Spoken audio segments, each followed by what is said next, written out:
اب جو اس طریقے سے پی ٹی آئی کے پارٹی کا ایک حصہ نظر آتے ہیں، براہ راست نہ صحیح، بالواسطہ صحیح، خاندانی لحاظ سے صحیح، ان سے ہم کیا توقع رکھیں کہ وہ اس قسم کے فیصلے کس بنیاد پر کر رہے ہیں؟ لہٰذا ایسے فیصلوں پر قوم اعتماد نہیں کر رہی ہے، اور ہم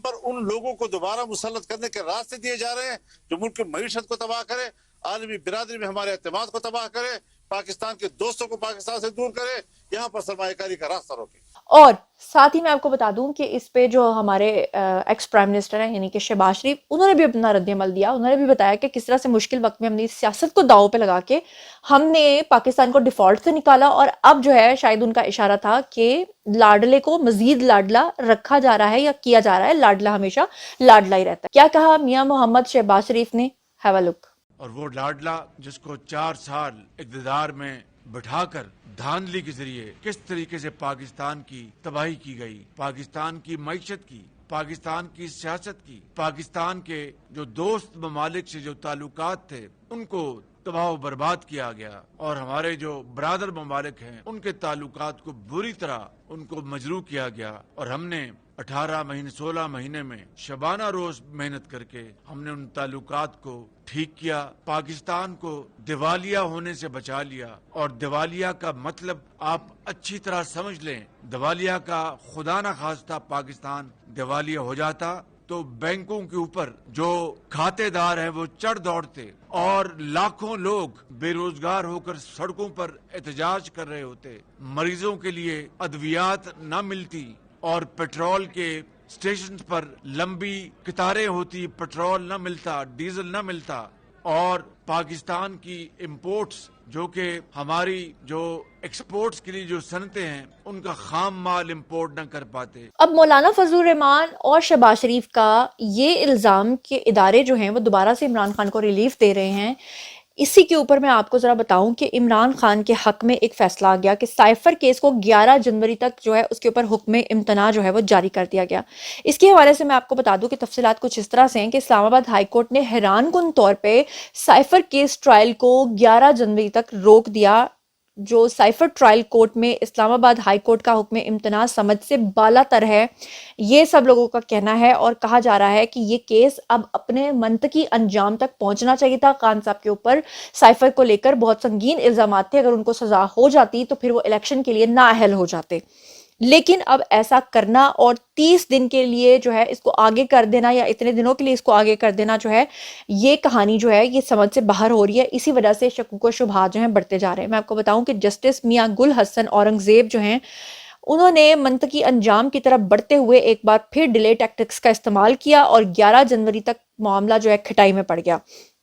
جس سے بظاہر یہ نظر آ رہا ہے کہ ہر ممکن کوشش کی جا رہی ہے کہ کسی نہ کسی طریقے سے 8 فروری تک ملزمان کو سزا نہ سنائی جا سکے تاکہ ان کا الیکشن میں حصہ لینا جو ہے وہ ان کے لیے ایک راستہ جو ہے وہ کھول دے. تو اسی کے اوپر بیسیکلی تنقید کی ہے مولانا فضل الرحمان نے بھی اور شہباز شریف نے بھی کہ لاڈلا جو ہے وہ کیوں لاڈلا بن رہا ہے اور اس کے خلاف ابھی تک کچھ ایسا کیوں نہیں ہو رہا ہے. دوسری طرف آپ کو بتا دوں کہ جو وال اسٹریٹ جرنل ہے انہوں نے عمران خان کو کہا ہے کہ وہ ایک ناکام آئیڈیاز کے حامل اور قیادت کے لیے نام موضوع شخص ہیں. یعنی کہ پوری دنیا اس وقت عمران خان کے خلاف ہوئی ہوئی ہے، خاص طور پہ وہ امریکہ جس کے بارے میں عمران خان جو ہیں وہ امریکہ کا دم ابھی تک بھرتے ہیں. لیکن امریکی اخبار ہے جی وال اسٹریٹ جرنل، انہوں نے پاکستان تحریک انصاف کے جو بانی یعنی کہ عمران خان ہیں ان کو کہا ہے کہ وہ بالکل ایک ایسی شخصیت ہیں کہ وہ جہاں جائیں گے وہاں پہ ڈیزاسٹر پیدا کر دیں گے. اور میں آپ کو یہ بھی بتا دوں کہ اخبار نے یہ بھی لکھا ہے کہ پی ٹی آئی مشکلات کا شکار ہے، لیکن اس کے باوجود کسی طرح پاکستان کے اگر وہ دوبارہ وزیر اعظم بنتے ہیں تو پاکستان تیز ترین زوال کا شکار بنے گا، کیونکہ وہ عمران خان جو کہا کرتے تھے کہ میرے پاس جو ہے وہ ایسی معاشی ٹیم ہے کہ جو 200 دن کے اندر جو ہے وہ سارا قرضہ ختم کر دے گی، سب کچھ کر دے گی. اور آپ نے دیکھا کہ وہ ملک کو ڈیفالٹ کرنے کی خدا نخواستہ تقریر بھی تیار کر چکے تھے. شوکت عزیز کے ویڈیوز وائرل ہو چکے تھے. عمران خان نے جو تباہی پھیری ہے اس کے اوپر وال اسٹریٹ جرنل جو ہے ان کی یہ رپورٹ آنا میرے خیال سے کہ ہماری ایکسپیکٹیشن کے مطابق ہی ہے، سب کو ہی پتا ہے. لیکن ساتھ ہی میں آپ کو بتا دوں کہ شوکت خانم اسپتال جو عمران خان کا ہے جہاں پر علاج کیا جاتا ہے، آپ کو میں بتاؤں کہ عمران خان کا پچھلے دنوں ایک بیان بھی وائرل ہوا تھا جس میں عمران خان نے کہا تھا کہ ہم اپنا آڈٹ نہیں کروا سکتے. آڈٹ اس لیے نہیں کروا سکتے کہ پوری دنیا سے ہمیں اربوں روپیہ جو ہے وہ فنڈ کی مد میں آیا ہے. لیکن اب اداروں کا یہ خیال ہے کہ وہ جو فنڈز آئے ہیں اس میں بہت سارے ایسے فنڈز بھی آئے ہیں جو غیر قانونی اور غلط طریقے سے آئے ہیں، اور خاص طور پہ اس کے اندر جو استعمال کیا گیا ہے پی ٹی آئی کو اپنے مقاصد کے لیے، مذموم مقاصد کے لیے، اس میں پی ٹی آئی جو ہے وہ باہر کا ایجنڈا جو ہے اس کو پروموٹ کرنے کے لیے سہولت کار بنی ہے.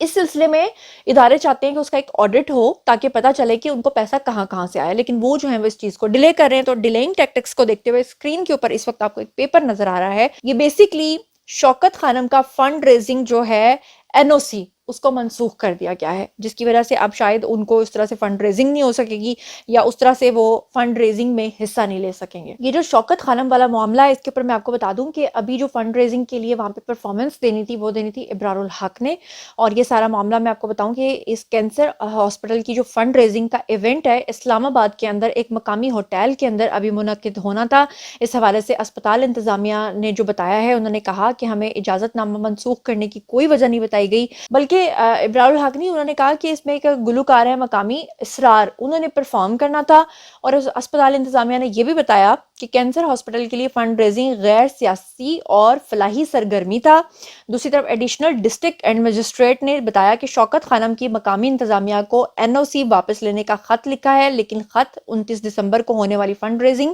پروگرام کا اجازت نامہ واپس لینے کی وجہ جو ہے اس پہ درج نہیں کی گئی. اور آپ کو یہ بھی بتا دوں کہ جو سارا معاملہ پیش آیا یہ بیسکلی عالمی مالیاتی اداروں کی شرائط کے تحت جو ہے وہ واپس لیا گیا ہے. اور جو ضلعی انتظامیہ ہے انہوں نے بتایا کہ فنڈ ریزنگ کرنے والے قوانین کے مطابق آڈٹ ڈونرز کی تفصیل فراہم کرنے کے پابند ہیں. نجی تنظیم یہ شرائط ماننے سے انکاری تھی، جس کی وجہ سے این او سی جو ہے وہ واپس لیا گیا. یعنی کہ وہ جتنا بھی فنڈ ریزنگ کرتے ہیں وہ بتاتے نہیں کہ ہم نے کتنا پیسہ کہاں سے کس ملک سے لیا ہے اور کیسے کیسے لیا ہے. تو اسی لیے آپ کو نظر آ رہا ہے کہ یہ تمام چیزیں جو ہے وہ ٹف سے ٹف ہوتی جا رہی ہیں پی ٹی آئی کے لیے. اور اس پورے معاملے میں جو پاکستان کے اندر الیکشنز ہونے جانے ہیں اس میں سب سے اچھی اور سب سے ہیلدی بات یہ ہے